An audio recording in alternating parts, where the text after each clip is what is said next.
Dating apps. They're everywhere, right? On literally hundreds of millions of phones, raking in billions of dollars. For a lot of us, it's how we date now. But underneath that shiny surface, that promise of finding the one, something feels off. There's this growing feeling, and it's getting louder, that maybe, just maybe, the whole system is built to fail you. Today, we're going to unpack that broken promise. And the original idea, it was brilliant, right? So seductive. It was like having a matchmaker right in your pocket. This piece of tech that was going to sift through all the noise and just connect you. It promised to be fast, efficient, with a seemingly endless ocean of people to meet. And all it took was that simple, satisfying swipe. But then there's the reality. And for millions of people, it's the exact opposite. It's lonely. Instead of connection, you get this burnout from swiping and a deep feeling of being totally isolated. So what gives? That's the huge paradox we're diving into today. All right, so let's get into our first section, the paradox of modern dating.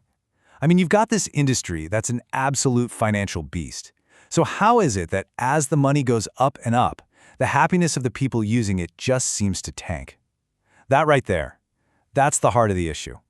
Okay, just look at these numbers for a second. We're talking over 400 million people using these things. That's a massive global user base. And it's pulling in more than $8 billion a year. From a business point of view, that's a home run.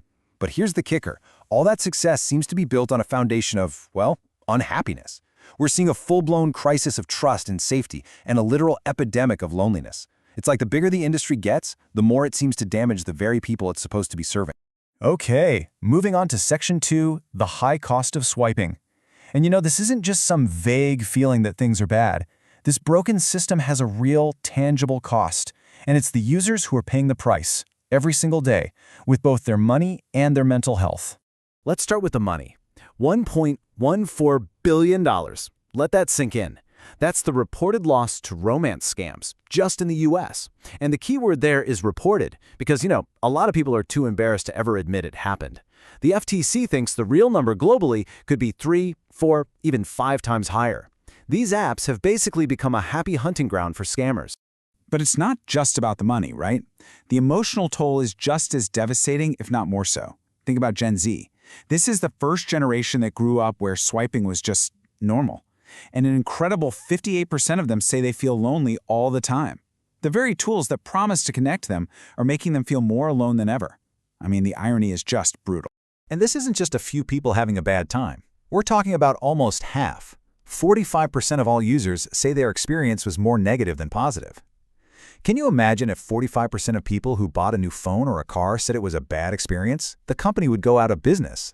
It's a crazy high failure rate. And this quote, I think, just hits the nail on the head. It's what's behind all these stats.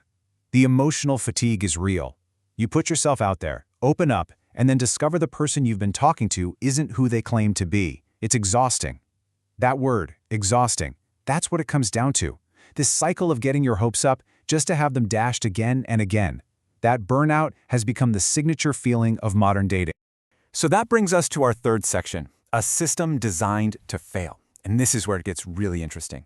Is all this frustration, all this burnout, is it just a mistake, an accident? The tough pill to swallow is no. For a lot of these apps, your struggle isn't a bug they need to fix, it's actually a feature. It all comes down to this one simple, powerful idea: misaligned incentives. Think about it. What's your goal? You want to find someone amazing, delete the app, and ride off into the sunset, right? But what's the platform's goal? They need you to stay on the app. They need you swiping, seeing ads, maybe even paying for those premium boosts. So when you succeed, they lose a customer. Your happiness is literally bad for their bottom line. That conflict is at the very core of why everything feels so broken. And listen, this isn't just some conspiracy theory. There's real research on this. This quote from Computers and Human Behavior basically says that swiping is designed to be compulsive, like a slot machine. It gets you hooked. And that constant swiping leads to burnout and, ironically, worse matches.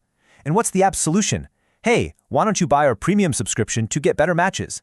They're selling you the cure to a disease they gave you in the first place. And once you have that broken foundation, all the other problems just naturally follow. You get a flood of fake profiles, some estimates say up to 30%. You get a culture where ghosting is just normal behavior because there are no consequences. You get rampant harassment. Nearly half of all women on these apps report it. And, of course, your private data is constantly at risk. See, these aren't separate problems. They're all symptoms of the same disease, a system built for engagement, not for safety or real human connection. Okay, so I know that all sounds pretty bleak, but here's where the story starts to turn. This is Section 4, the 3 converging forces. Because the good news is this broken system is finally starting to show some cracks. It really feels like we're at a tipping point, and it's because of 3 big things all happening at once. Yeah, you can really think of it as a perfect storm. First, you've got the sheer scale of the market. We're talking hundreds of millions of people. The stakes just couldn't be higher. Second, the users themselves have just had enough. The pain, the burnout, the frustration, it's reached a boiling point. And third, and this is the real game changer, governments are finally waking up and stepping in with actual laws and regulations.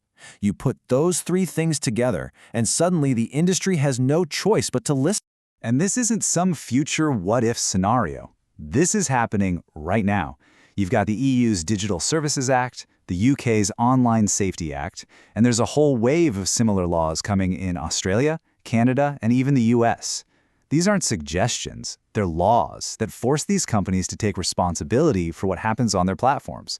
The Wild West days where they could just do whatever they wanted, yeah, those are coming to an end.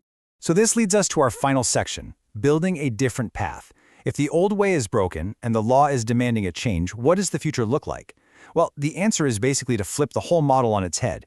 It's a new way of thinking called safety by design. And it's not rocket science, really. It's just common sense.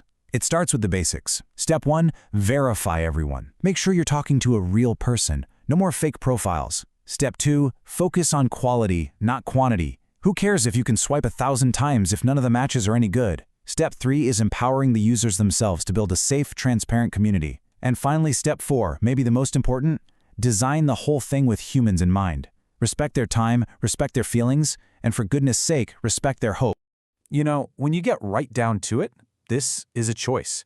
We can all just keep accepting this exhausting, broken system, or we can start demanding something better. A different path is totally possible, one that's actually built on empathy and trust, right from the ground up. So that leaves us all with a pretty important question to think about. What should we demand from the technology that has so much power over our relationships? The conversation is definitely shifting. The pressure's on, and a safer, kinder, more human way to connect online, well, it's not just a nice idea anymore. It's becoming what we all expect.